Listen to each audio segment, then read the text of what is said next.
Hello, everyone. My name is David, or DJ, and today we're working on this tile based game. I have been tasked to implement a new mechanic. I have chosen these number tiles because I'm a math tutor, so I will break it down. I was actually inspired by the game Hell Divers, I think it's called. The little tile based game where when you go across like the spikes, it takes two from your move count, right? You have a move count. So you essentially start at like 12, and if you get to zero, then you lose and you have to try again, right? So, yeah, it does turn into a little math game, but this is just even more so, right? And we can expand on it with adding multiplication and stuff later. So, but that is where the inspiration came from. As you can see, I have a target score here for this level and a current score. So when we move onto a number tile,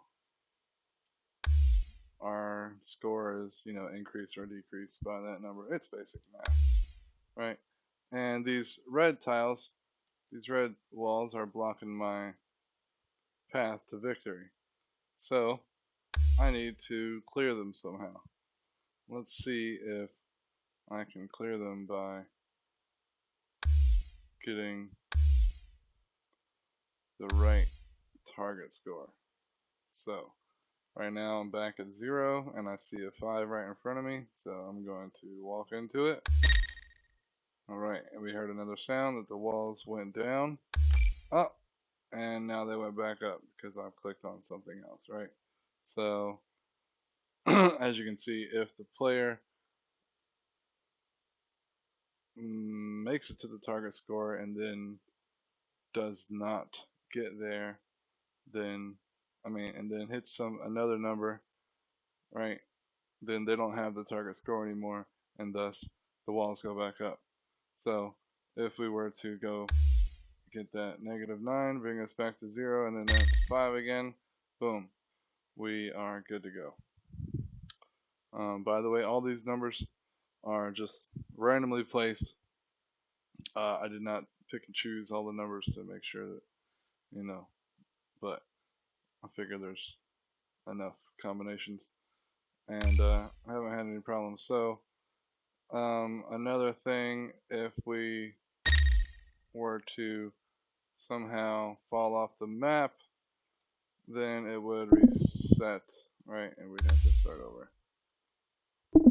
But just see it actually work one time. It is hard to control. There we go.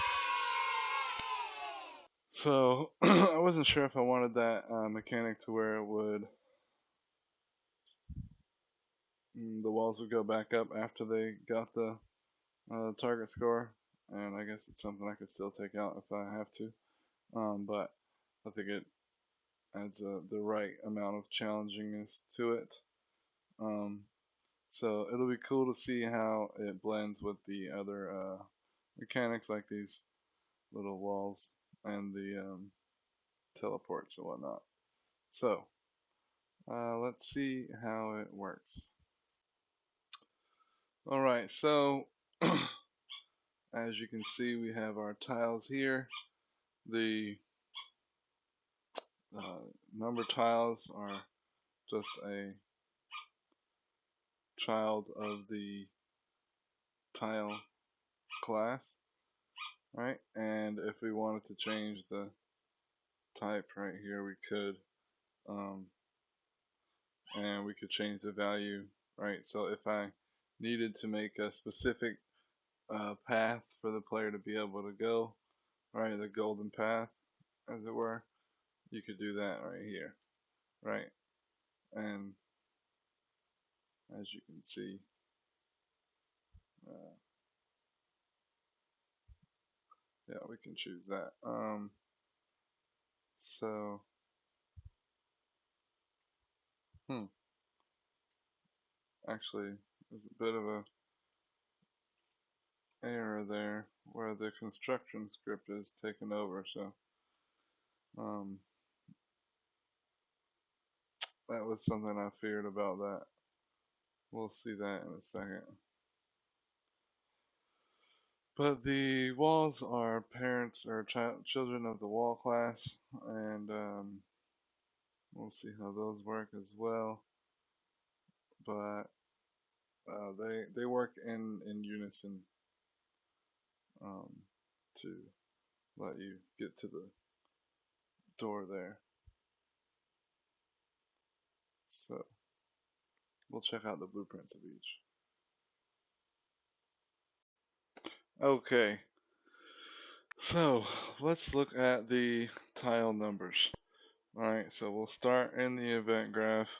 We don't have a whole lot. We are just calling the event on entered, right? That comes with the parent class of tile. And we're going to check this number value and see if it's 0. If it is, we're going to do nothing, right? We're pulling nothing off of here. We don't care if it's 0. And then we're going to cast the player and pass in this number value that is on the tile into the score change function that the player has. Right? I've always been taught it's good object-oriented programming to have the actor or object interact with their own stuff. So they're doing the score change here. Oh, we'll get to that. And we can look at it real quick. I didn't do too much different on the player, so this is really the only different thing I did. Yeah, just have a new function here, right? Takes that number on the tile, it adds it to the score. Since it's just positive or negative numbers, it doesn't matter what it, what it feeds it. It's going to do the same thing. And then it's going to set the score, and it's going to call that the score has changed, right? And we'll get to what happens when this message goes out later. So then we're just going to play a little sound to let the player know that something has happened, right? And we're going to call the event dispatcher that comes along with this function. I mean, this that I created for this class or blueprint class, and pass in this number value. We're going to set the number value to 0, and then we're going to destroy that number component. All right. Now, before any of that happens, a little bit of magic happens in the construction script. I didn't have this part here at first, but once I filled up the whole board with number tiles, I was not about to fill in each and every one of them. So I set it to where it'll fill in random numbers, and I also wanted to clamp them at some point between, so it would only be 1-digit numbers, right? So that's nice there. Set that number value. Then we use this number value to set the number text, right? And then we're going to say, well, if that number is negative, let's make it red. Okay. If it's 0, let's make it white. If it's positive, let's make it green. Also, we have to do this little concatenation here, because even if you put in positive, like if I put in +3 here, it's just going to revert to 3, right? Because that doesn't mean anything to the computer. It's positive. But for text, it is something, right? And for the user, we want them to know this is adding to their score, or the player.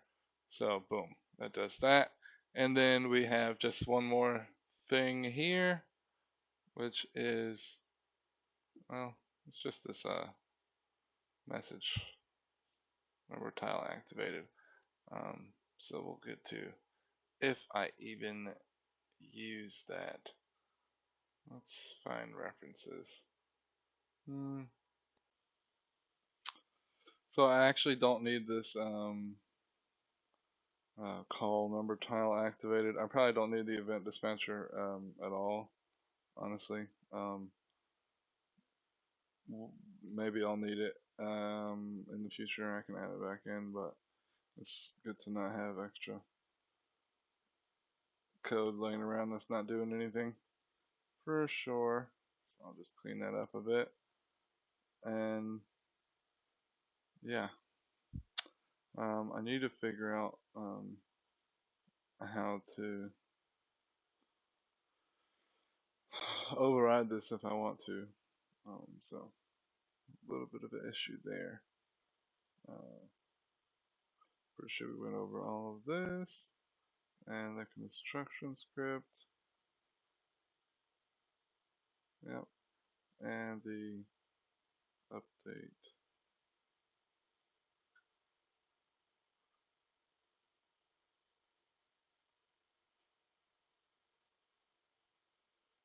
Yeah, it's just those two. And if we look at the viewport here, we have just a number plane, right? Just like the floor plane in the floor tile. And then there's just a number on top. And, you know, you can set the text and the color and everything of this number. So I have some color types over here so I can store my values for red, green, and blue. Just so if I needed to edit anything, just be nice and easy and clean. And yeah, now we'll move on to the finish wall. Alright, so starting at the event graph, all we have is just this little bit here. On begin play, we're going to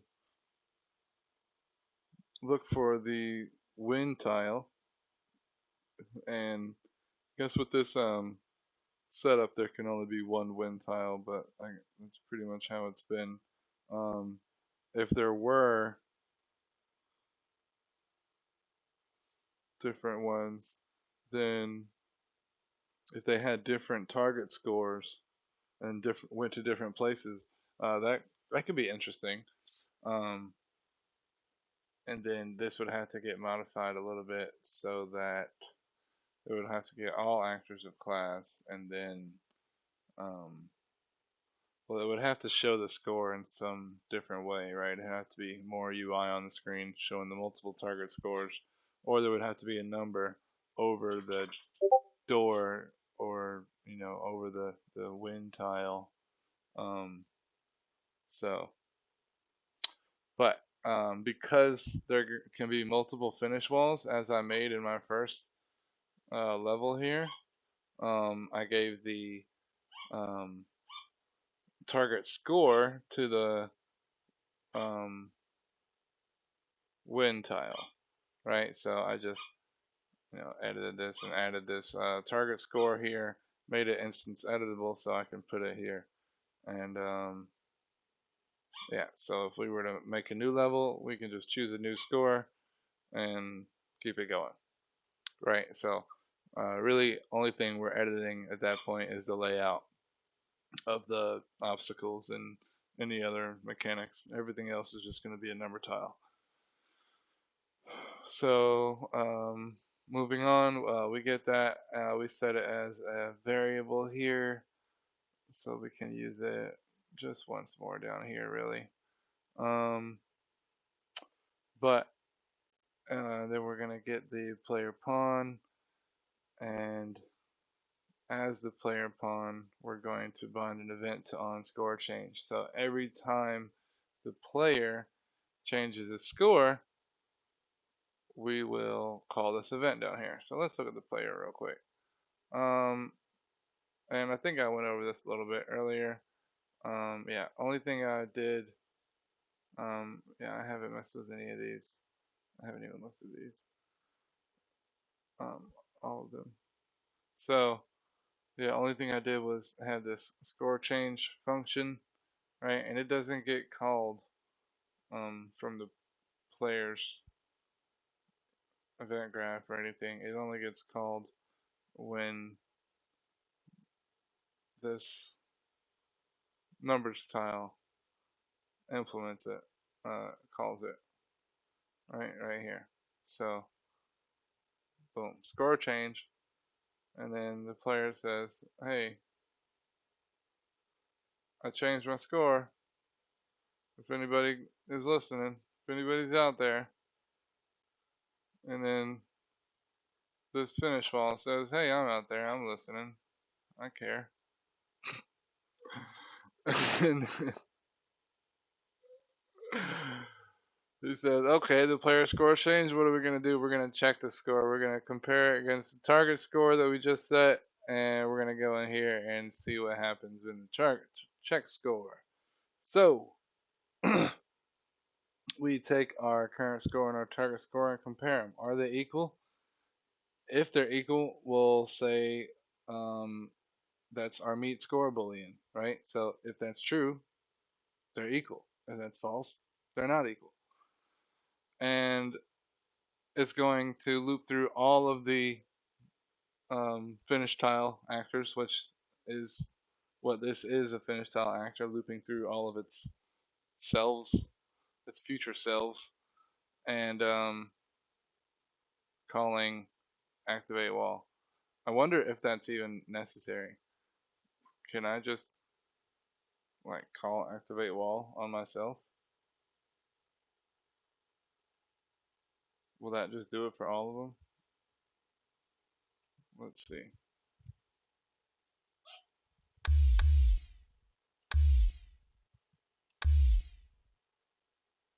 Hmm.